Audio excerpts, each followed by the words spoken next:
আমি আসি। আমাদের গল্পগুলো যদি ভালো লেগে থাকে তাহলে অবশ্যই সাবস্ক্রাইব করে পাশে থাকবেন। ধন্যবাদ। আর আমি প্রিয়াঙ্কা। আমাদের গল্পগুলো যদি ভালো লেগে থাকে অবশ্যই আমাদের চ্যানেলকে সাবস্ক্রাইব করে পাশে থাকবেন। রাত 9টা বাজে। আমি রাজ নির্জন শহরের গলি দিয়ে একাই হেঁটে চলছি, আর সামনে পা বাড়াতেও খুব ভয় হচ্ছে। 6 মাস পর আজ জেল থেকে ছাড়া পেলাম আমি। বাসায় যাচ্ছি। জানি না আমার আপন মানুষগুলো আমার সাথে কেমন ব্যবহার করবে, তবে এইটুকুনি জানি অনেক খারাপ ব্যবহারই করবে। 6 মাস জেলে থাকলাম, কেউ খোঁজ নেয়নি আমার, শুধু চাচা ছাড়া। আর কেই বা নিবার আছে?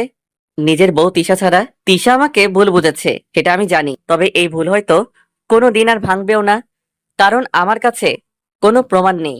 জেলে থেকে শুনেছি আমি বাবা হতে চলছি, তিশার গর্ভে আমার সন্তান।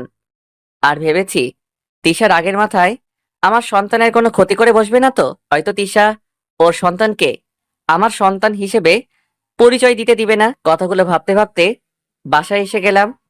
দরজার সামনে 10 মিনিট ধরে দাঁড়িয়ে আছি, কলিং বেল বাজানোর সাহস হচ্ছে না। সাত পাঁচ না ভেবে অবশেষে কলিং বেলটা বাজালাম। চাচিমা, মানে আমার শাশুড়ি মা, দরজা খুলে দিলেন। আমাকে দেখে মুখটা কালো করে চলে গেল। আমি চুপ করে মাথা নিচু করে দাঁড়িয়ে রইলাম, কিছুই বলতে পারছি না।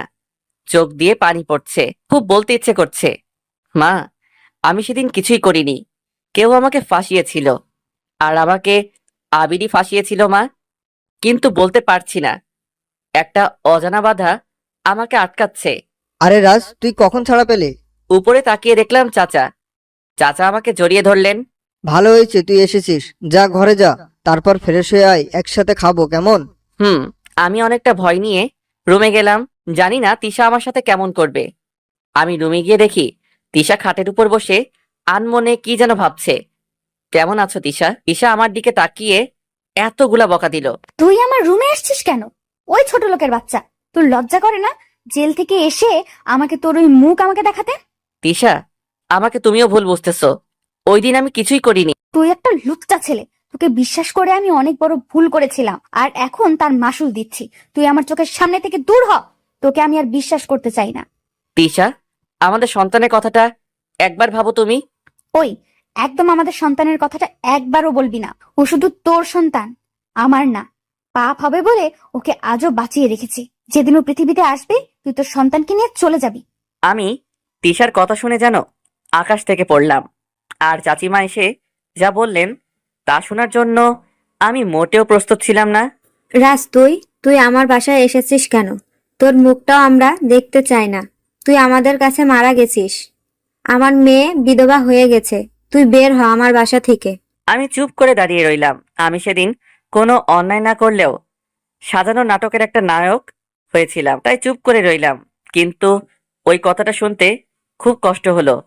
আমার মেয়ে বিধবা হয়ে গেছে। আসলে আমি তিশাকে কষ্ট দিয়ে ফেলেছি। আমি সোফায় শুয়ে ঘুমিয়ে গেলাম। সকালে চাচিমা ডেকে তুললেন, বললেন খেতে আয়। নিজের চোখকে বিশ্বাস করতে পারছিলাম না।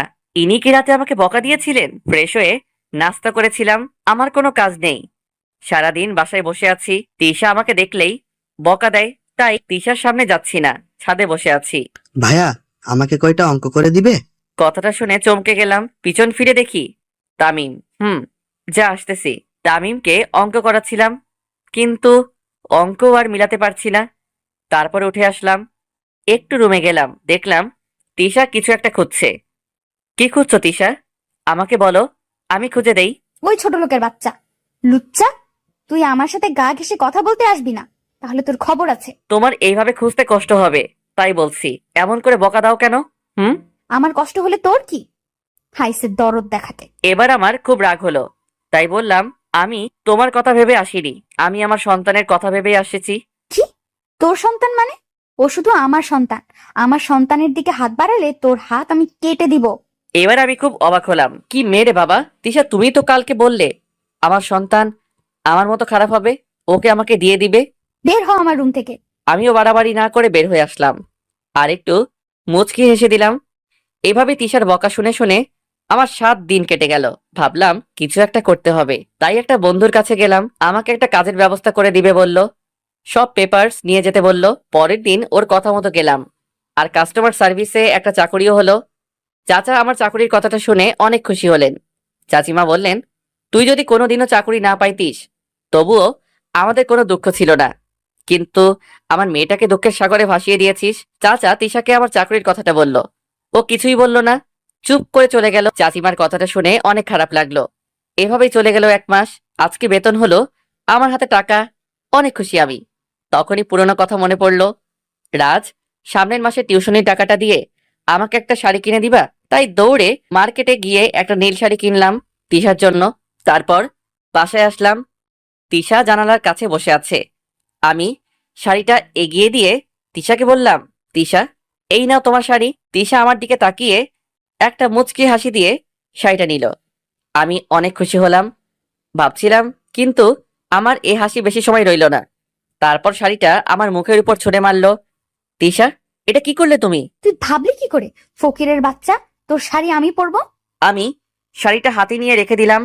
ইচ্ছে করছিল কষে একটা মাইর দেই, কিন্তু চাচা নিষেধ করছে। আমি যেন তিশাকে কিছু না বলি, তাই কিছু বললাম না। সন্ধ্যার সময় চাচা আসলেন, চাচাকে বাকি টাকাগুলো বুঝিয়ে দিলাম, এসে ঘুমিয়ে গেলাম। হঠাৎ সজাগ হয়ে কারো ঘুমড়ানোর আওয়াজ শুনলাম। লাইটটা অন করে দেখি তিশার বেড থেকে আওয়াজটা আসতেছে। আমি তিশাকে ডাক দিলাম, কোনো সাড়া নেই। আমি তিশার কাঁধে ঝাঁকি দিতেই তিশা আমাকে একটা থাপ্পড় বসিয়ে দিল। ওই ছোট লোকের বাচ্চা, তুই আমাকে টাচ করলি কেন? তিশা, তুমি কান্না করছিলে তাই আমি আর কিছু বললাম না। হয়েছে, যা এবার। আমি এসে সোফায় শুয়ে শুয়ে পুরনো কথাগুলো ভাবতে লাগলাম। তিশা আমাকে কতটা বিশ্বাস করত, আমি সব নষ্ট করে দিয়েছি। সবাই নিশ্চয়ই ভাবছেন কি এমন খারাপ কাজ করছি, তাই না? তাহলে আসুন ঘুরে আসি পুরনো দিনগুলোতে কি হয়েছিল। বিয়ের পরেও আমি টিউশনি করাতাম। তিশার বেশি চাওয়া ছিল না, শুধু বলতো পেমেন্ট পেলে তিশাকে একটা শাড়ি কিনে দেই, আর একদিন যেন ফুচকা কিনে খাওয়াই। বিয়ে করার আগে দেখতাম তিশা রিক্সা করে কলেজ যেত, কিন্তু বিয়ের পর আমার কাছে টাকা থাকতো না বলে দুজনেই হেঁটেই কলেজ যেতাম। চাচা টাকা দিলেও তিশা দিত না। আমি তিশার এমন বিহেভ দেখে অবাক হতাম, কেননা তিশা বিয়ের আগে মাসে চাচার কাছ থেকে অনেক টাকা নিয়ে নিত। সে আজ এত পরিবর্তন হয়েছে। মাঝে মাঝে চাইতাম কোনো কোম্পানিতে জব নিব, কিন্তু তিশা চাইতো আগে স্টাডিটা শেষ করি। ওর নাকি কোনো কষ্ট হয় না, তাই পড়াশোনায় করতাম বেশি। আমি সবাইকে নিয়ে খুব সুখেই ছিলাম, কিন্তু এ সুখ আমার বেশি দিন রইল না। একদিন টিউশনি থেকে বাসায় ফিরে দেখি তিশা কাজিন আবির আসছে।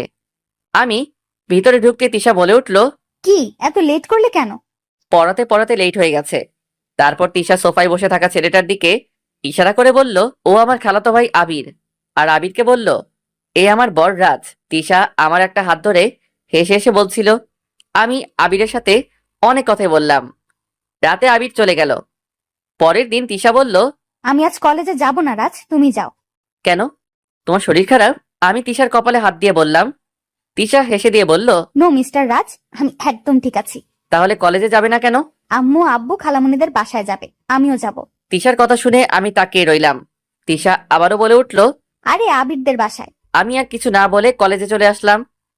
কলেজে ঢোকার পর মনে হলো কেউ আমাকে ডাকছে। আমি পিছন ফিরে তাকিয়ে দেখি আবির দাঁড়িয়ে আছে। প্রথমত, আবির এখানে কেন? আমি যাব না বলে কি নিতে আসছে, নাকি তিশার সাথে দেখা করতে আসছে? প্রশ্নগুলো আমি মনে মনে বললাম। তারপর আবিরের সামনে গেলাম। আপনি এখানে কেন? তোমার সাথে দেখা করতে আসলাম রাজ। আমার সাথে দেখা করতে? কিন্তু কেন? আসো আমার সাথে, কিছু জরুরি কাজ আছে। বলে আবির আমাকে ওর গাড়িতে গিয়ে বসতে বলল। না ভাইয়া, আমার ইম্পর্টেন্ট ক্লাস আছে, অন্যদিন যাব আপনার বাসায়। তাছাড়া তিশা তো যাচ্ছেই। হ্যাঁ হ্যাঁ, আবির আমার কথাগুলো শুনে অট্ট হাসিতে ভেঙে পড়ল। আমি তার হাসির কারণটা ঠিক বুঝতে পারছি না। এমন করে হাসছেন কেন? আরে তোর কথা শুনে তুই ভাবলি কি করে তোকে আমার বাসায় নিয়ে যাব? আমার বাসায় একটা সোফায় বসার যোগ্যতা তো তোর নেই। তিশা যে তোকে কেন বিয়ে করলো সেটাই বুঝতে পারছি না। আমিও মুচকি হেসে বললাম, আপনি বুঝবেন না কেন করেছে। তো আপনার কথা বলা শেষ হলে আমি এখন যাই। আবির আবারও বলে উঠল। তুই তিশার জীবন থেকে সরে দাঁড়া, আমি তিশাকে ভালোবাসি। আবিরের কথাটা শুনে আমি জোরে হেসে দিলাম। কি ভাই, আমি বউকে ছেড়ে দিব? আপনাকে ডক্টর দেখানো দরকার, আমি যাই। আমি সামনের দিকেই পা বাড়াতেই আবির বলে উঠল। রাজ, তিশা শুধু আমার, তোকে আমি ঠিক সরিয়ে নিব। আমি আবারও হাসি দিয়ে চলে আসলাম। আবিরের কথাটা সেদিন পাত্তা দিলাম না। তিশাকে বলেছিলাম আবিরের সাথে কথা না বলতে। মেয়েটা অনায়াসে বলে দিল, ঠিক আছে। আর বলবো না, তার 1 মাস পর আমি কলেজে গাছের নিচে বসে বই পড়ছি। তিশা মাঠে বাকি বন্ধুদের সাথে গল্প করছে। আমি পুরোপুরি পড়ায় মগ্ন। এমন সময় কারো কথায় উপরে তাকালাম, দেখলাম সাদিয়া আমার সামনে দাঁড়িয়ে আছে। কিছু বললে আমাকে সাদিয়া? আমাকে একটু হেল্প করবে রাজ? কি হেল্প বলো? কোনো নোটস লাগবে? আরে না, নোটস না, অন্যরকম হেল্প। আসলে তুমি তো জানো আমি সোহানকে অনেক ভালোবাসি, কিন্তু ও আমাকে পাত্তাও দেয় না। প্লিজ রাজ, সোহানকে বুঝিয়ে বলো, তুমি বললেও ঠিকই শুনবে। দেখো সাদিয়া, এটা সোহানের পার্সোনাল ম্যাটার। আমি কি করব? প্লিজ রাজ, এমন করে বলো না, একটু দেখো। আরে কান্না করছো কেন? সত্যি বলছি, সোহান আমার ভালোবাসা মেনে না নিলে মরে যাব। সত্যি বলছি, আমি কিছু একটা করে ফেলবো। আচ্ছা, আমি সোহানকে বলবো।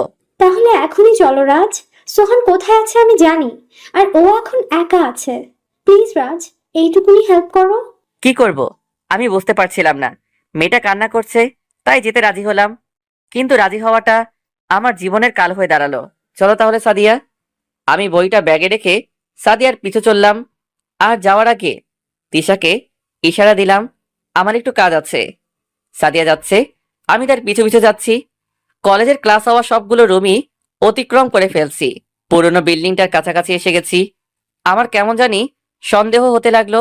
আমি সাদিয়াকে বললাম, আর কত যাবে? আর সোহন কোথায়? এই তো আর একটু। আমি আবারও চললাম সাদিয়ার পিছু। একটু গিয়ে সাদিয়া একটা রুমের দিকে ইশারা করে বলল, এই রুমে সোহান বসে আছে। আমার কেমন জানি লাগছিল। সোহান এখানে কি করছে? আমি কি ভিতরে যাব? জায়গাটা নির্জন। কি করি এখন? কিন্তু সাদিয়ার দিকে তাকিয়ে দেখলাম মেয়েটা আমার দিকে তাকিয়ে আছে। ওর চোখে পানি টলমল করছে। খুব মায়া হচ্ছিল। আমি ভাবলাম না, রুমে ঢুকলাম। কিন্তু রুমটা অন্ধকার, কিচ্ছু দেখা যাচ্ছে না। আমি একটু সামনে এগিয়ে গেলাম আর সোহানকে ডাকতে লাগলাম, সোহান, সোহান, এই সোহান, তুই কোথায় রে? এই অন্ধকার রুমে কি করিস? বেরিয়ে আয় বলছি সোহান। কোনো আওয়াজ না পেয়ে আমি দরজার দিকে তাকালাম। অদ্ভুত, দরজা বন্ধ হলো কেমন করে? বুঝতেছি না তো।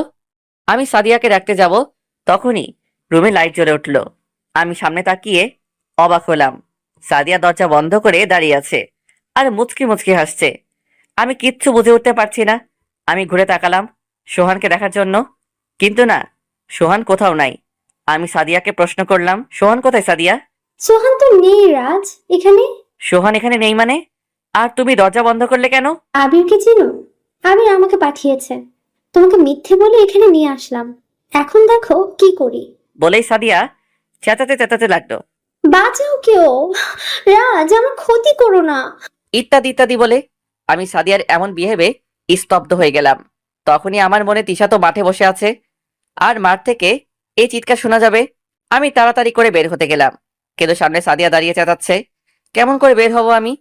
আমি যখনই সাদিয়াকে সরিয়ে বের হতে গেলাম, তখনই সাদিয়া আমাকে ধাক্কা দিয়ে ফেলে দিল। আমি একটা সিটের কর্নারে গিয়ে পড়লাম। আমার ব্যাগটা একটু দূরে গিয়ে পড়লো। আমি তাড়াতাড়ি ওঠার চেষ্টা করলাম, কিন্তু আমার পা কিছু একটার সাথে আটকে গেছে। অনেক চেষ্টা করেও বের করতে পারছি না। তখনই আমার নজর পড়লো আমার হাতে টপ টপ করে ফোঁটা ফোঁটা রক্ত পড়ছে। আমি কপালে হাত দিলাম। হ্যাঁ, আমার কপালটা একটু কেটে গেছে। আমি অনেক কষ্ট করে যখনই পাটা বের করে কোনো রকম উঠে দাঁড়ালাম, ততক্ষণে সবাই এসে গেছে। সাদিয়া তিশাকে ধরে কান্না করছে আর বলছে, আমি আসতে চাইনি রাজ, জোর করে নিয়ে আসছে। ও বলছে আমাকে কিছু নোটস দিবে, তাই আসছি। কিন্তু জানতাম না রাজ আমার সাথে এমনটা করবে। আমি ওকে বিশ্বাস করেছিলাম। তিশা, আমি রাজকে আঘাত না করলে আজ অনেক বড় ক্ষতি করে ফেলতো। তোকে অনেক ধন্যবাদ তিশা, ঠিক মতো এসে আমাকে বাঁচিয়ে দিলি। সাদিয়া নিজেকে দুটো হাত দিয়ে ঢেকে রাখছে আর কান্না করে। এক এক করে সব মিথ্যা বলে যাচ্ছে। তিশা সাদিয়াকে আমার সামনে এসে দাঁড়ালো। আমার চোখের দিকে তিশা তাকিয়ে আছে। ওর চোখে জল গড়িয়ে পড়ছে। আমি কিছু বলতে যাব, তিশা তখনই আমাকে একটা থাপ্পড় মারলো আর বলল, লজ্জা করে না? বউ রেখে অন্য মেয়েকে নির্জন জায়গায় ডেকে এনেছি। এই আমাদের ভালোবাসার মূল্য তোর কাছে? এই প্রতিদান আমার ভালোবাসার? কি দোষ ছিল আমার? কিসের কমতি ছিল? আমি তোকে কখনো দূরে সরিয়ে দিতাম? আমার ভাবতেও ঘৃণা হচ্ছে তুই আমার স্বামী। তুই একটা খারাপ লোক। ভুল করেছিলাম আমি তোকে ভালোবেসে। তার চেয়ে বড় ভুল করেছিলাম তোকে বিয়ে করে। তিশা, আমি কিছু করিনি। আমাকে কেউ ফাঁসিয়েছে, বিশ্বাস করো। বিশ্বাস করব? আবারও? নিজের চোখের সামনে এত কিছু দেখেও কেমন করে করব? বিশ্বাস আমার শেষ হয়ে গেছে। আমাকে একটাবার বিশ্বাস করো, আমার কথাটা একবার শোনো। আমি কিছু করিনি। বাহ বাহ, কি অভিনেতা! তাহলে এই ওড়নাটা এখানে আসলো কেমন করে? আমার কাছে পড়ে থাকা সাদিয়ার ওড়নার দিকে ইশারা করে বলল, তোর কপাল ফেটে রক্ত বের হলো কেমন করে? এই সবকিছু মিথ্যে। তিশা, আমি কিছু করিনি, কেন বুঝতে পারছো না? আমি আর বুঝতে চাই না, তোর এই মুখ আমি আর দেখতে চাই না। বলেই সাদিয়ার ওড়নাটা নিয়ে তিশা চলে গেল। একটু পর পুলিশ এসে আমাকে ধরে নিয়ে গেল। আমার আর বুঝতে বাকি রইল না, সব ছিল আবিরের সাজানো নাটক। আমাকে ফাঁসিয়ে দিল।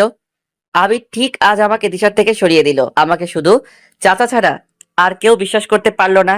অনেক চেষ্টা করেও চাচা আমাকে বার করতে পারলো না, কারণ তিশা নিজে সাক্ষ্য দিল আমি সাদিয়ার ক্ষতি করতে চাইছি। আমার 6 মাসের জেল হয়ে গেল। বাকিটা আপনারা জানেনই। বলতে বলতে রাজের 2 চোখ জুড়ে ঘুম নেমে আসলো। সকালে রাজ উঠে অফিসে চলে গেল। আজকাল রাজ তিশার সামনে কম যায়, তাই তিশাও আর বেশি রাগে না। রাজ একদিন অফিস থেকে ফিরে খুব অবাক হলো। তিশা আবিরের সাথে বসে হাসাহাসি করছে। আজ রাজের খুব রাগ হলো, কিন্তু চুপ করে থাকলো। একটু পর তিশা রুমে আসলো। তুমি আবিরের সাথে বসে হাসাহাসি করছিলে কেন? আমার ইচ্ছা হয়েছে তাই করছি, এর জন্য কারো কাছে আমি কৈফিয়ত দিতে পারবো না। তিশার কথাগুলো শুনে আজ আমার খুব রাগ হলো। কারো কাছে মানে?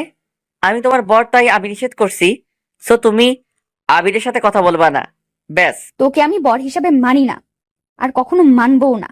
তিশার কথা শুনে আজ আর নিজেকে কন্ট্রোল করতে পারলাম না, তাই ঠাস ঠাস করে দিলাম 2টো থাপ্পড়। তিশা কান্না করতে লাগলো আর বলল, ছোট লোকের বাচ্চা, আজই এই বাসা থেকে বের হবি, তোর জায়গা এখানে নেই। আর একবার ছোট লোকের বাচ্চা বললে খবর আছে। শয়তান মেয়ে, লজ্জা করে না নিজের বর রেখে অন্য ছেলের সাথে হাসাহাসি করতে? আমি কি এমন করছি? সারাক্ষণ বকা দিয়ে যাস। এবার থেকে আমিও ছাড়বো না। ওই আবিরের সাথে তোকে দেখলে খবর আছে।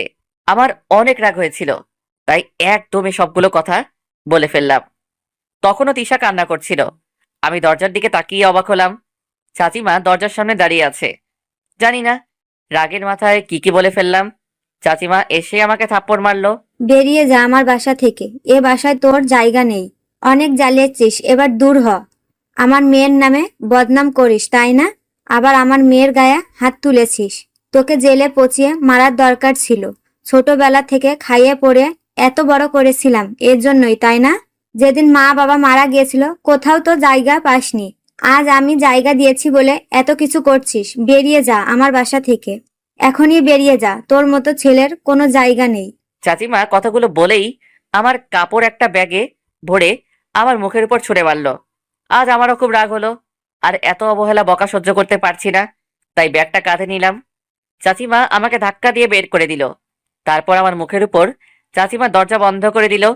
আমি কেন জানি আর সহ্য করতে পারছি না। অনেক প্রতিবাদ করতে ইচ্ছে করছে। না, আমি আর শহরে থাকবো না, চলে যাব গ্রামে। বাসার সামনে 10 মিনিট দাঁড়িয়ে থেকে রওনা দিলাম বাস স্টপের দিকে। রাতের বেলা রাস্তা দিয়ে হাঁটছি আর ভাবছি, আমি তো এতিম, আর এতিম হয়েও অনেক বড় স্বপ্ন দেখে ফেলেছি। এখানে থেকে আর লাভ নেই। হয়তো চাচা এসেও একই ব্যবহার করবে, কারণ তার গায়ে হাত উঠিয়েছি, মিথ্যে বদনাম দিয়েছি। কম কি করেছি নাকি? যাই হোক, বাস স্টপে এসে গেলাম। টিকিট কেটে ওয়েট করতে থাকলাম বাসের জন্য। আর ভাবতে লাগলাম, চাচা মনে হয় ফোন দিবে বাসায় ফেরার জন্য, কিন্তু তাও ভুল হলো। আমার বাস এসে গেল। যাত্রা শুরু করলাম গ্রামে। রাতে তিশার বাবা এসে সবকিছু শুনে কিছুই বললেন না। তখনও তিশার মা অনর্গল বকে যাচ্ছে রাজকে। তিশার বাবা ছাদে গিয়ে দেখলো তিশা মন মরা হয়ে দাঁড়িয়ে আছে।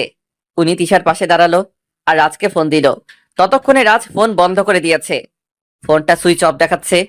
তিশা যেন মন মরা হয়ে কি ভাবছে, যা তিশার বাবা ঠিক বুঝতে পারছে। ওর বাবার ডাকে তিশা বাস্তবে ফিরল।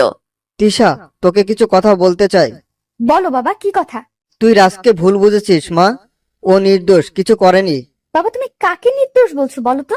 ওই দিন সাদিয়ার সাথে যা কিছু হয়েছে সব সাজানো নাটক ছিল।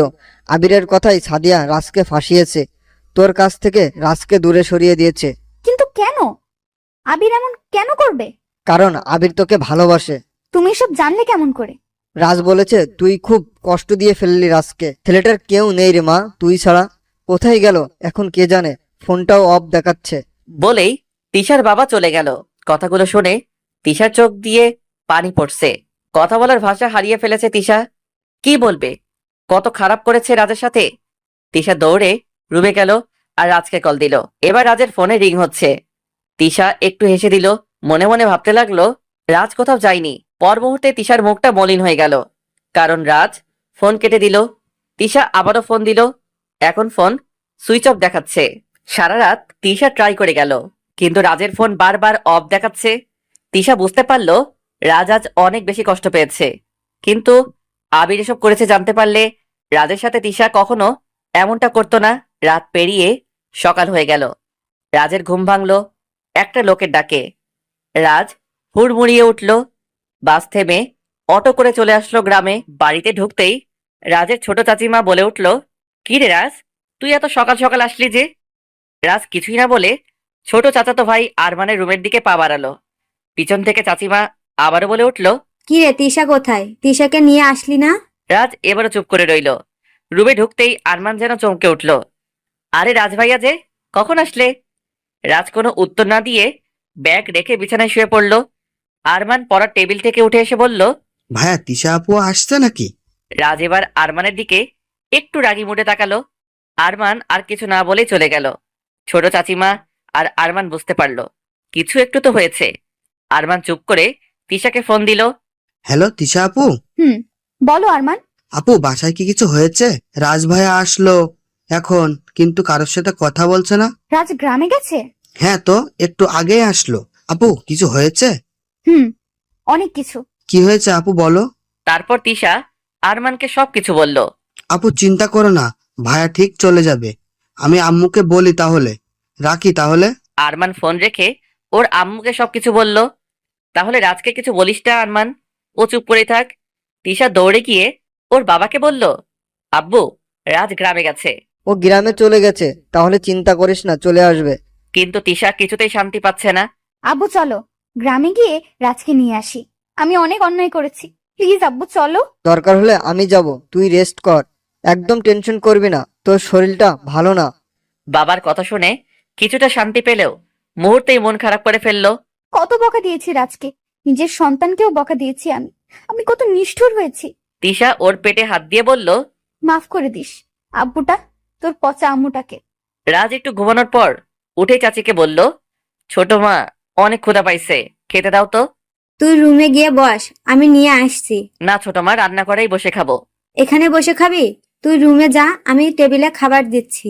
এতিমের আবার টেবিলে খাবার, দাও তো। বলেই রাজ নিচে বসে পড়ল।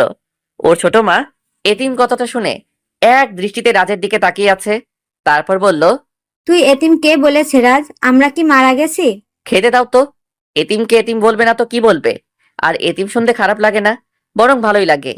শুনতে শুনতে এতিম শব্দটাই ভালো লাগে। রাজ খাবার খেয়ে বেরিয়ে গেল। গ্রামের ছোটখাটো বাজারে গিয়ে ওর ছোটবেলার বন্ধু সজীবের সাথে দেখা করলো। আমাকে কোনো একটা কাজ দিবি সজীব, যে কোনো ধরনের কাজ হলেই চলবে। তোর মাথা খারাপ নাকি? এত পড়াশোনা করছস, এখন এইসব কাজ করবি? তোর করার মতো কাজ এখানে নাই। তুই যে কাজ করিস তাই করব আমি, প্লিজ না করিস না। আমি ট্রাক থেকে মাল নামাই, তুই পারবি নাকি? আমি পারবো, তুই আমাকে কাজটার ব্যবস্থা করে দে। আমি তোর কাছে এইটুকু চাইছি, এই এতিমকে একটু সাহায্য কর। রাজ তোর মাথা ঠিক আছে তো? আর কি হচ্ছে বলতো? সব শুনলে কাজ দিবি তো? দিব, আগে বল। শোন তাহলে। তারপর রাজ সজীবকে সবকিছু বলল। সজীব কি বলবে বুঝতে পারছে না। রাজের জোরাজোরিতে কাজে নিল। রাজ আজ প্রথম অনেক কষ্টের কাজ করছে। সজীব ওকে বারবার না করছে, কিন্তু রাজ আর কারো বোঝা হয়ে থাকতে চায় না। সারাদিন কাজ করে রাজ 500 টাকা পাইল, তা নিয়ে বাড়ির দিকে পা বাড়ালো। রাজের ছোট ভাই সারাদিন রাজকে খুঁজেছে। সন্ধ্যায় বাড়িতে ফিরলে তিনি খুব অবাক হলেন। রাজের গা ভর্তি ময়লা। রাজ, তোর এই অবস্থা কেন? সারাদিন কোথায় ছিলি তুই? আমি কাজে গিয়েছিলাম সজীবের সাথে, এই নাও টাকা। রাজ ওর ছোট মার হাতে টাকাগুলো গুজে দিয়ে গোসল করতে চলে গেল। গোসল করে এসে রাজ শুয়ে আছে। এমন সময় ছোট মা এসে বলল, রাজ, তুই এমন কাজ কেন করতে গেলি? আমরা কি বলেছি তোকে কাজ করতে যেতে? রাজ হাউমাউ করে কেঁদে উঠল। ছোট মা, এই পৃথিবীতে আমার কেউ নেই, খুব এতিম আমি। আর এতিমদেরকে কেউ ভালোবাসতে পারে না। সবাই বুকে তুলে নিলেও আবার অবহেলা করে দূরে সরিয়ে দেয়। জানো ছোট মা, আমি যে এতিম, তিশার যোগ্য নই তা ভুলেই গেছিলাম। আমি স্বপ্নের রাজ্যে হারিয়ে গেছিলাম। জানো, কালকে চাচিমা সব মনে করিয়ে দিয়েছে, ঘাড় ধাক্কা দিয়ে বের করে দিয়েছে, টাকা পয়সা খরচ করিয়ে বড় করেছে। ছোট মা, আমি এখানে থাকবো, কিন্তু টাকা রোজগার করে তোমাদেরকে দিব। আর যদি বাধা দাও তো আমি এখান থেকেও অনেক দূরে চলে যাব। প্লিজ ছোট মা, এই এতিমটাকে দূরে সরিয়ে দিও না। রাজ আস্তে আস্তে ওর ছোট মার কোলে মাথা রেখে কান্না করতে করতে ঘুমিয়ে গেল। তিশাও আজ ভালো নেই, ঠিক মতো খাওয়া করে না, আস্তে আস্তে অসুস্থ হয়ে যাচ্ছে। এটা দেখে তিশার বাবা ছুটে চললেন গ্রামে। তিশা রাতে রাজের ছবিটা দেখছে আর কান্না করছে। রাজ, তুমি আমাকে অনেক ঘৃণা করো, তাই না? করবেই তো। একজন স্ত্রী হয়ে আমি তোমাকে ভালোবাসতে পারিনি, খালি অবহেলা করেছি। সব সময় ছোট লোকের বাচ্চা বলে ডেকেছি। আমি তোমার কাছে কখনো গিয়ে দাঁড়াতে পারবো না। কোন মুখ নিয়ে দাঁড়াবো বলো? আমি যে অনেক অন্যায় করেছি। আমি তোমাকে অনেক দূর থেকেই ভালোবাসবো। তোমাকে ফিরে আসতেই হবে। আমি আর তোমার সন্তানের জন্য হলেও আসতেই হবে। কতদিন ফোন বন্ধ করে রাখবে বলো? আসতেই হবে। পাশ থেকে তিশার মা এসে বলল, তুই এভাবে কান্না করলে চলবে বল? বাচ্চাটার ক্ষতি হবে। এবার তো কিছু খেয়ে নে, তোর বাবা গ্রামে গেছেন, রাজ ঠিক চলে আসবে। তিশা ওর মাকে জড়িয়ে ধরে কান্না করে দিল। তিশা সেই বিকেলে একটু ছাদে উঠেছে, তখনই আবির আসলো আর গিয়ে দাঁড়ালো তিশার পাশে। তিশা আবিরকে দেখেই রাগে ফুলতে লাগলো। তুই এখানে এসেছিস কেন শয়তান? তুই আমার সবকিছু শেষ করে দিয়ে এখন কেন আসছিস? তোকে মেরে ফেললেও আমার প্রতিশোধ নেওয়া শেষ হবে না। আবির তিশার কথা শুনে হাসতে লাগলো। তিশা আবিরের হাসি শুনে অবাক হলো। সে সুযোগ আর হবে তিশা বেবি? আগে তোমার পেটের বাচ্চাটাকে শেষ করব, তারপর ওই রাজকে। কথা হলো, আমি তোমাকে চাই। এটা তো দুঃস্বপ্ন, কখনো পূরণ হবে না। তুই আমার মনের রাজের জন্য একটু একটু ঘৃণা সৃষ্টি করেছিস। বলে তিশা পাশ থেকে একটা লাঠি নিয়ে যখন আবিরকে আঘাত করতে গেল, আবির তিশাকে ধরে ফেললো। তিশার মুখে একটা রুমাল চেপে ধরলো। তিশা মুহূর্তেই ঘুমিয়ে গেল। আবির গাড়িতে করে তিশাকে নিয়ে চলে গেল তার বিশাল বড় বাংলোতে। তিশাকে নিয়ে একটা রুমে রাখা হলো। তিশা যখন চোখ খুললো তখন দেখলো কোন একটা অন্ধকার রুমে আছে। অনেক পানির পিপাসা পেয়েছে। একটু পরে দরজা খুলে কেউ ভিতরে প্রবেশ করলো। তিশা স্পষ্ট দেখতে পেল এটা আবির। হাই তিশা বেবি, কেমন আছো তুমি? আবির, আবির, আমাকে কিছু খেতে দাও। আমাকে কিছু খেতে দাও। আমার বাবুটা অনেক ছটফট করছে। আবির প্লিজ। তিশার বাবা গ্রামে গিয়ে রাজকে অনেক বোঝালো, কিন্তু রাজ আসতে রাজি নয়। রাজের কান্না সহ্য করতে না পেরে তিশার বাবা ফিরে চলল। পিছন থেকে রাজ বলে উঠল, চাচা, একটা কথা ছিল। বল, কি কথা? আমার সন্তানকে দেখে রেখো। আমি কোনোদিন তিশার সামনে গিয়ে দাঁড়াবো না। তুমি তিশাকে দেখে রেখো। তিশার বাবা আর কিছু বলতে পারলো না। বলবে বা কি করে?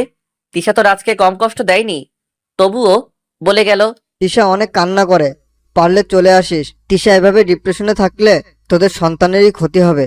রাগ আর অভিমান কমলে চলে আসিস। তোর জন্য আমার বাড়ির দরজা সবসময় খোলা থাকবে। যখনই তিশার বাবা চলে আসবে তখনই তার ফোনটা বেজে উঠল।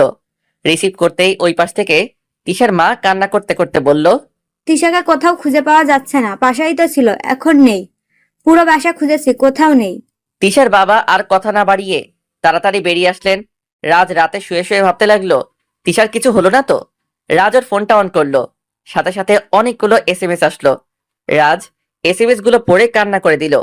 প্রতিটা এসএমএস পাঠিয়েছে তিশা। রাজের কেমন জানি খারাপ লাগছে, তাই এসএমএস গুলো না পড়েই ফোনটা রেখে দিয়ে ঘুমিয়ে গেল। রাতে তিশা খিদের জ্বালায় ছটফট করছে। আবির রুমে ঢুকে তিশার হাতে খাবার দিলেই তিশা খেয়ে নিল।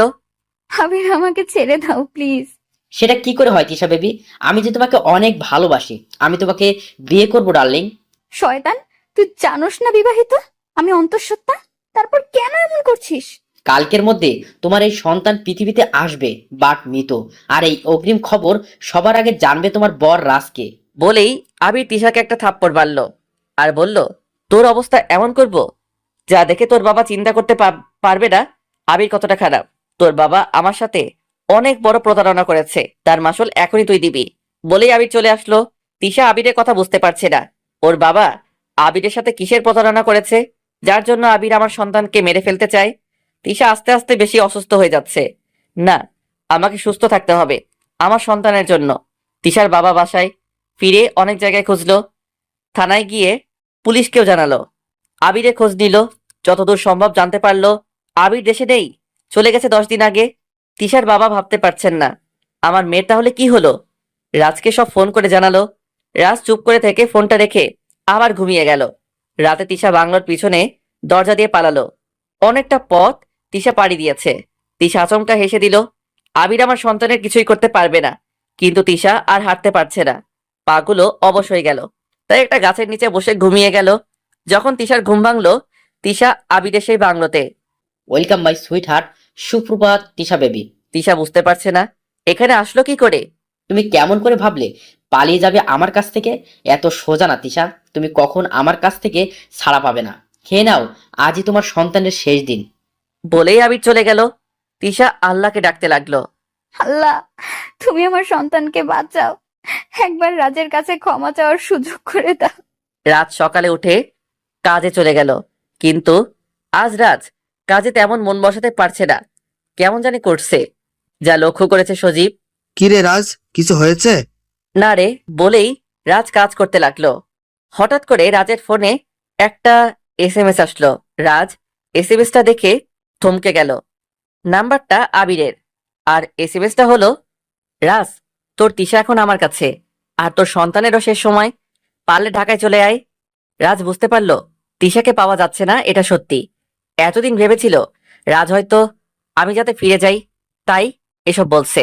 রাজ তাড়াতাড়ি করে আবিরের নাম্বারে কল দিল। সাথে সাথে আবির রিসিভ করলো আর বলল, মিস্টার রাজ, আপনি ঢাকায় আসেন, পরে কথা হবে। বলেই আবির ফোনটা কেটে দিল। রাজ কিচ্ছু বলার সুযোগ না পেয়ে আবার কল দিল, কিন্তু ওই পাশ থেকে বলছে, আপনার ডায়ালকৃত নাম্বারটিতে এই মুহূর্তে সংযোগ হচ্ছে না। রাজ ঠাস করে পড়ল।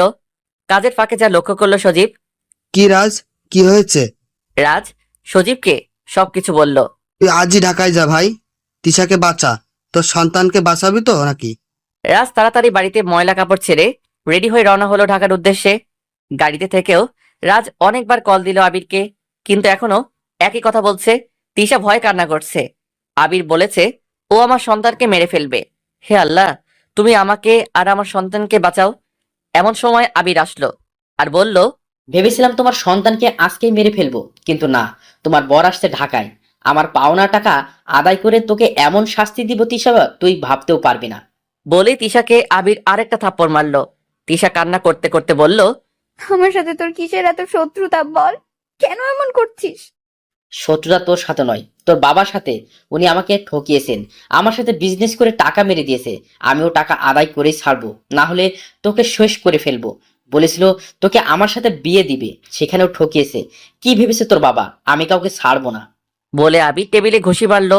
তিশা কান্না করছে আর বলছে, আব্বু এতটা নিচে নেমে গেছে, কেন এমন বেইমানি করলো আব্বু? রাত 10টায় বাসায় পৌঁছালো। তিশার বাবা মা রাজকে দেখে অবাক। চাচিমা কান্না করে বলে উঠল, সত্যি তুই অনেক বেইমান। একটু কথা বলেছি তাই এভাবে চলে গেলি? আমায় ক্ষমা করে দিস বাবা। চাচিমা তুমি এসব কি বলছো? ঠিকই, তুই আমার মেয়েকে এনে দে। 3 দিন হলো তিশার কোনো খোঁজ নেই। তিশা আবিরের কাছে। কথাটা শুনে সবাই চমকে উঠল। রাজ ওর চাচা চাচি মাকে সবকিছু খুলে বলল। তখনই রাজের ফোনটা বেজে উঠল। রিসিভ করতেই আবির বলতে লাগলো, রাজ, কালকে সকাল 10টার মধ্যে 5 লক্ষ টাকা নিয়ে আমার সাথে দেখা করবি, আর তিশাকে নিয়ে যাবি, না হলে তোর সন্তান খতম। এই আবির, তোর কিসের এত জেদ বলতো? কেন এমন করছিস? তোর শ্বশুর আমার টাকাগুলো অনায়াসে মেরে দিয়েছে, সেই 5 লক্ষ টাকা আমি ফেরত চাই। আমি অ্যাড্রেস টেক্সট করে দিচ্ছি, চলে আসবি সকাল 10টা। আবির ফোন কাটার পর রাজ ওর চাচাকে জিজ্ঞেস করলো, কিসের টাকা আপনার কাছে? যা আবির চাচ্ছে 5 লক্ষ টাকা দিলেই ও তিশাকে ছেড়ে দিবে বলছে। আমি আর আবির একসাথে বিজনেস শুরু করছিলাম। ওর কাছ থেকে আমি অনেক টাকা মেরে দিয়েছি, যার জন্য ও আমার পরিবারের একের পর এক ঝামেলা লাগিয়ে যাচ্ছে। ঠিক আছে, আমি টাকা দিব, আমার মেয়েকে ছেড়ে দিতে বলো। দেখেছো, লোভে পাপ পাপে মৃত্যু। আজ তোমার জন্য আমার মেয়েটা না জানি কি হালে আছে। রাজ আর কিছু বলল না, চুপচাপ উঠে চলে গেল ওর বন্ধুদের কাছে। সোহান সহ সবার সাথে দেখা করে একটা প্ল্যান করলো কেমন করে তিশাকে বের করা যায়। শোন, আবিরকে তুই এখন কল দিবি আর বলবি আমি তিশার সাথে কথা বলবো। তো তিশাকে দিবে। আমরা ওর নাম্বার ট্যাগ করে লোকেশন ঠিক করে নিব। সো কালকে তুই যখন আবিরের সাথে দেখা করবি, ওই লোকেশন অনুযায়ী আমরা সেখানে গিয়ে তিশাকে নিয়ে আসবো, কারণ আবির তিশাকে নিয়ে তোর সাথে দেখা করবে না, এটা কনফার্ম। পরেরটা পরে দেখা যাবে। সোহানের কথার সাথে সাথে সবাই একমত হলো। রাজ আবিরকে কল দিয়ে তিশার সাথে কথা বলতে চাইলো। আবির তিশাকে ফোন দিতেই তিশা কান্না করে বলতে লাগলো। রাজ প্লিজ আমাকে নিয়ে যাও, আমার জন্য না হলেও আমাদের সন্তানের। বলতেই আবির ফোনটা নিয়ে নিল আর বলল, ঠিক ঠিক মতো চলে আসবি। কোনো পুলিশ বা চালাকি যদি করিস তো দেখবি আমি কত খারাপ হই। রাজ ওকে বলে রেখে দিল। সোহান ইশারা দিয়ে জানালো কাজ হয়েছে। পরের দিন সকাল 10টায় রাজ একটা ব্যাগ নিয়ে দাঁড়িয়ে আছে আবিরের জন্য। একটু পর একটা কালো গাড়ি করে আবির আসলো। আবিরকে দেখেই রাজ বলল, তিশা কোথায়? আরে আছে, আগে তো টাকাগুলো দে। রাজ আবিরের কথা শুনে মুচকি হাসতে লাগলো। রাজের ফোনে একটা SMS আসলো। সোহান লিখেছে, ভাই তিশাকে পেয়ে গেছি, ওকে নিয়ে বাসায় যাচ্ছি, তুই শালাকে সাইজ কর। রাজ জোরে জোরে হাসতে লাগলো। তখন আবির বলল, হাসছিস কেন? সাথে সাথে পুলিশ এসে আবিরকে ধরে ফেললো। তখনই আবির বলল, রাজ, ভুলে যাস না তিশা কিন্তু আমার কাছে। রাজ বলতে লাগলো, তুই এখানে আসার সাথে সাথে আমার বন্ধুরা তিশাকে বাড়ি নিয়ে চলে গেছে। তিশা এখন ওর বাবা মার কাছে। আবির রাজের কথা শুনে রাগে কটমট করতে লাগলো। পুলিশ আবিরকে নিয়ে যাওয়ার সময় আবির আবারও বলল, দেখে নিব তোকে রাজ, আমাকে বেশি দিন আটকে রাখতে পারবে না। আর তখন আমার সাথে করা চিটিংবাজির পুরো প্রতিশোধ নিব। দেখবো তখন তিশা তোকে কি করে বাঁচাই আর তুই কি করে নিজের বউকে বাঁচিয়ে নিস। পুলিশ টানতে টানতে আবিরকে নিয়ে গেল। রাজ আবিরের কথাগুলো শুনে মুচকি হাসছিল আর বলল, আরে জানা বাবা, যখন সময় আসবে তখন দেখা যাবে। তখনই রাজের বন্ধুরা আসলো আর বলল, দোষ, তিশা ভাবে একদম ঠিক আছে, তুই কোনো চিন্তাই করিস না তো। কিন্তু দোষ, আমাদের একটা আবদার তোকে রাখতেই হবে। কি আবদার বল? আমি অবশ্যই রাখার জন্য চেষ্টা করব। তোরা আমাকে হেল্প করলি। বেশি কিছু না দোষ, শুধু আমাদেরকে তোর বাড়িতে একদিন খাওয়াতে হবে, তাও আবার তিশা ভাবির হাতের রান্না, তাহলেই হবে। ওই শালা, তুই খালি খাই খাই করিস কেন? আরে বুঝতে পারছিস না, এতে দুটো উপকার হবে। কি উপকার হবে শুনি? তিশা ভাবি তো তোর সাথে রাগ করে আছে, আমাদেরকে দাওয়াত করে খাওয়ালে দুজনের মান অভিমানটাও কমবে। এই তোর বুদ্ধি আছে বটে, মানতে হবে। ওকে একদিন আমার বাড়িতে দাওয়াত দিব। রাজ আর তার সব বন্ধুরা মিলে হাসাহাসি করছিল। ঠিক তখনই রাজের ফোনটা বেজে উঠল। রাজ ফোনটা হাতে নিয়ে দেখে চাচার ফোন। রিসিভ করা মাত্রই ওই পাশ থেকে চাচা বলে উঠল, রাজ তুই কোথায়? তাড়াতাড়ি হাসপাতালে চলে আয়, আমরা তিশাকে নিয়ে হাসপাতালে আসছি। চাচা তিশা ঠিক আছে তো? আগে তো আসবি। চাচা আসতেছি। রাজ ওর বন্ধুদের নিয়ে তাড়াতাড়ি হাসপাতালে গেল। তিশার বাবা মা ওটির সামনে ওয়েট করছে। চাচা তিশা ঠিক আছে তো? তখনই ভিতর থেকে নার্স বেরিয়ে আসলো।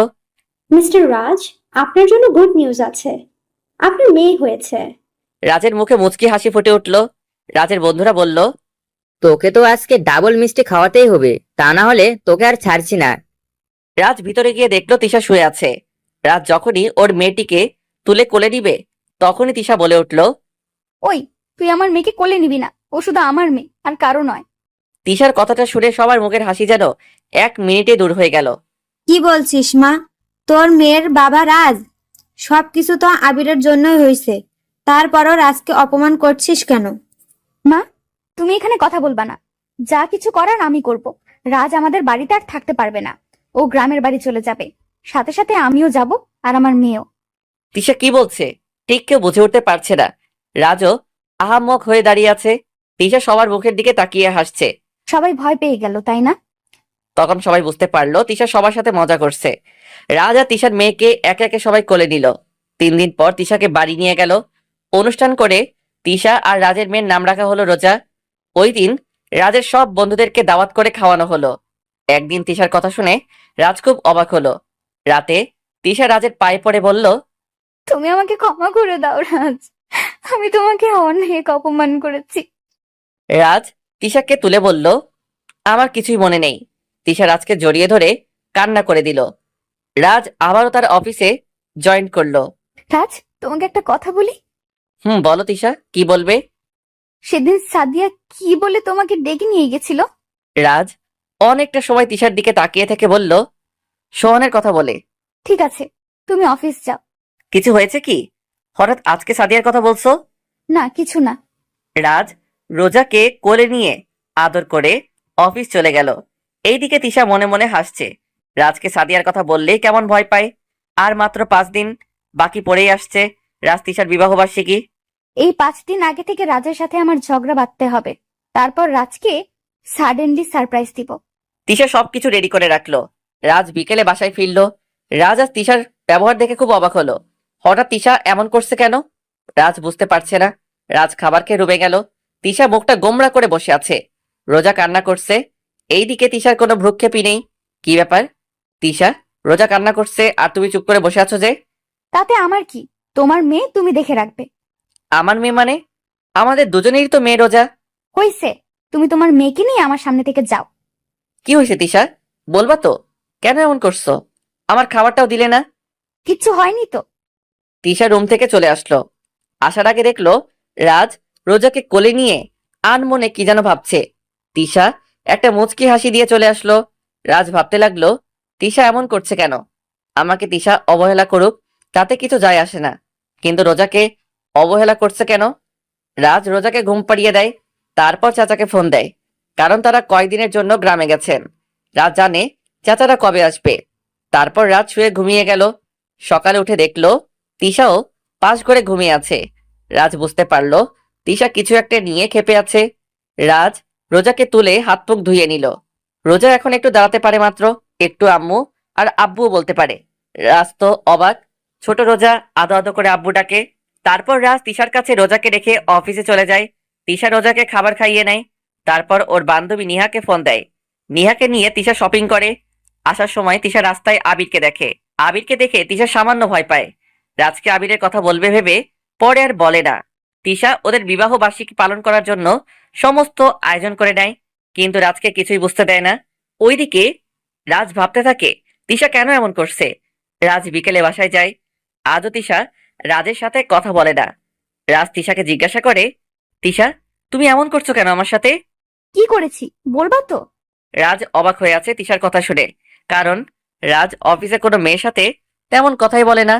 তিশা তোমার কথা ভুল হচ্ছে। হইছে, তোমাকে আর ভালো সাজতে হবে না। রাজ ভেবে পাচ্ছে না তিশা কাকে নিয়ে সন্দেহ করছে। এইভাবেই 5 দিন কেটে গেল। তিশা ভাবছে কালকে রাজকে সারপ্রাইজ দিব। পরের দিন তিশা রাজের জন্য ওয়েট করতে লাগলো, কিন্তু রাজের ফেরার নাম নেই। রাজ তো কখনো এমন করে না। তিশা রাজকে ফোন দিল, কিন্তু ফোনটা অফ দেখালো। তিশা এবার খুব চিন্তায় পড়ে গেল। রাজ কি রাগ করলো নাকি? তিশা একের পর এক ফোন দিতেই থাকলো। তখনই কলিং বেলের আওয়াজ হলো। তিশা মুখেই আনমনে হাসি ফুটে উঠল। তিশা তাড়াতাড়ি করে দরজা খুলে দেখলো ওর বাবা মা আসছে। তিশার মুখটা ক্ষণিকের জন্য মলিন হয়ে গেল। তিশার বাবা মা রোজাকে নিয়ে কথাবার্তা বলতে লাগলো। এমন সময় তিশার ফোনটা বেজে উঠল। তিশা এবারও অনেক আগ্রহ নিয়ে ফোনটা দেখে আবারও নিরাশ হয়ে গেল, কারণ আননোন নাম্বার দেখে। অবশেষে তিশা ফোনটা রিসিভ করলো। Hi Tisha baby, how are you? তিশার আর বুঝতে বাকি রইল না কে কথা বলছে। ওই শয়তান, তুই আমাকে ফোন দিয়েছিস কেন? কুল বেবি কুল, তোমার প্রাণের স্বামী রাজ এখন আমার কাছে, পারলে তুমি এসে নিয়ে যাও। আমি ঠিকানাটা টেক্সট করে দিচ্ছি। আর হ্যাঁ, পুলিশকে ফোন দিয়ে ভুল করবেন না কিন্তু। তিশা কিছু বলার আগেই আবির ফোন কেটে দিল। সাথে সাথে একটা এসএমএস আসলো, তাতেই ঠিকানা দেওয়া আছে। তিশার ওর বাবা মাকে সবটা বলল। তারপর রোজাকে ওর মায়ের কাছে রেখে রেডি হয়ে চলে গেল রাজকে বাঁচাতে।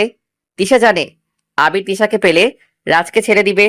যাওয়ার আগে তিশার বাবা পুলিশের কথা বললেন, কিন্তু তিশা না করলো। আবির তিশাকে মাত্র 1 ঘন্টার মধ্যে পৌঁছাতে বলছিল, কিন্তু তিশা তার আগেই পৌঁছে গেল। তিশা দেখলো আবির রাজকে বেঁধে রাখছে। আবির, এবার রাজকে ছেড়ে দে, আমি এসেছি। ছাড়বো কি, তুমি নিয়ে যাবে? তিশা তুমি এখানে কেন আসছো? তিশা কোনো কথা বলছে না। তিশা তুমি চলে যাও বলছি, এই শয়তানের কাছে ধরা দিও না। আজ তোর বউকে আমি অনেক আদর করব, যার চিৎকার তুই এখান থেকে শুনতে পাবি, কিন্তু আফসোস কিছু করতে পারবি না। তিশা তুমি শুনতে পাচ্ছ ও কি বলছে? তিশা কি করবে বুঝতে পারছে না, তবে ও আজ আবিরের কাছে হার মেনে গেল। তিশা রাজকে বাঁচাতেই আবিরের দেখানো একটা রুমে গেল। পিছন থেকে তিশা রাজের চিৎকার শুনতে পাচ্ছিল, তবুও দাঁড়ানোর মতো কোনো রাস্তা পেল না। মনে মনে বলতে লাগলো, হে আল্লাহ, তুমি আমাকে এই দিনটা দেখার জন্য আমাকে বাঁচিয়ে রাখছো। রাজ ভাবতে লাগলো তিশা ওই ঘর থেকে বাঁচাও বলে চিৎকার করবে, আর আমাকে এখান থেকে তা শুনতে হবে। তিশা যেই রুমটায় আছে আবির সেই রুমে গেল, আর রাজ মনে মনে আল্লাহকে বলল, হে আল্লাহ, তুমি আমার তিশাকে বাঁচাও। ঠিক সেই সময় রাজ কান্নার আওয়াজ শুনতে পেল। তবে এটা তিশার কান্নার আওয়াজ না, এ তো আবির কান্না করছে। আবির শুধু বলছিল, ওমা বাছাও জলে গেল। রাজ কিছু বুঝতে পারছে না আবির কেন কান্না করছে। এমন সময় দেখতে পেল ওর দুই বন্ধু রাজকে পাহারা দেওয়া ছেলেগুলোকে মারছে। রাজ অবাক হয়ে শুধু দেখছে। তিশা আবিরকে লাঠি দিয়ে উদম কেলাতে কেলাতে বাইরে নিয়ে আসছে।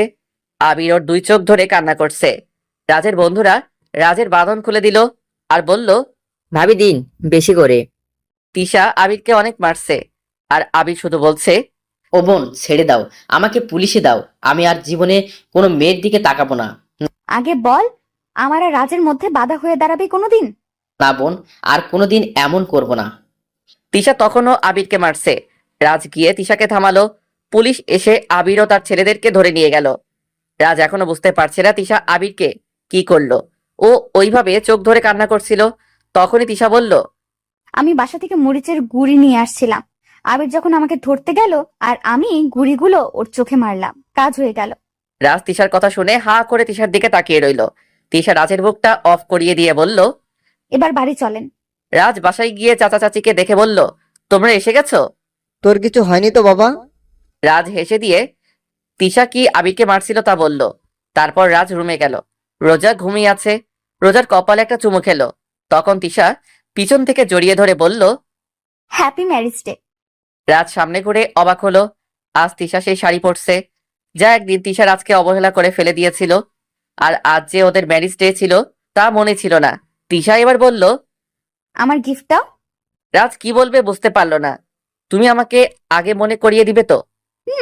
মনে নেই বললেই তো তোমার কাছে বানিয়ে বানিয়ে ঝগড়া করছি, যাতে তোমাকে সারপ্রাইজ দিতে পারি। রাজ এখন বুঝতে পারছে সবকিছু। গিফট দিতে হবে না, তবে একটা কাজ করতে হবে। কি কাজ? আমাকে কোলে করে ছাদে নিয়ে যেতে হবে। রাজ তিশার বলার সাথে সাথে তিশাকে কোলে করে ছাদে নিয়ে আসলো। তিশা রাজের কোল থেকে নেমে রূপালী চাঁদ দেখতে লাগলো। কিন্তু রাজ কোথাও গেল। এমন সময় তিশা দেখলো রাজ তিশার সামনে হাঁটু গেড়ে দিয়ে বসে আছে, হাতে সামান্য একটা কাগজি ফুল। Tisha, I love you. আমি সারাটা জীবন তোমার পাশে থাকতে চাই। বলো, আর কখনো আমাকে অবহেলা করবে না? তিশা রাজের কাছ থেকে ফুল নিয়ে বলল, অবহেলা একটু বেশিই করতে হবে, না হলে ভালোবাসা কমে যাবে তো। আচ্ছা করিও। পাগলটা আমার। ওকে তাহলে পাগলিটা আমার। এভাবেই রাজ তিশা ওদের ভালোবাসার মাঝে বেঁচে থাকুক। গল্পটি কেমন হলো জানি না, ভুল হলে ক্ষমার দৃষ্টিতে দেখবেন। এই গল্পটা কেমন হয়েছে জানাবেন। আপনাদের অনেক ভালোবাসা পেয়েছি, আশা করি ভবিষ্যতেও পাবো। আলবিদা।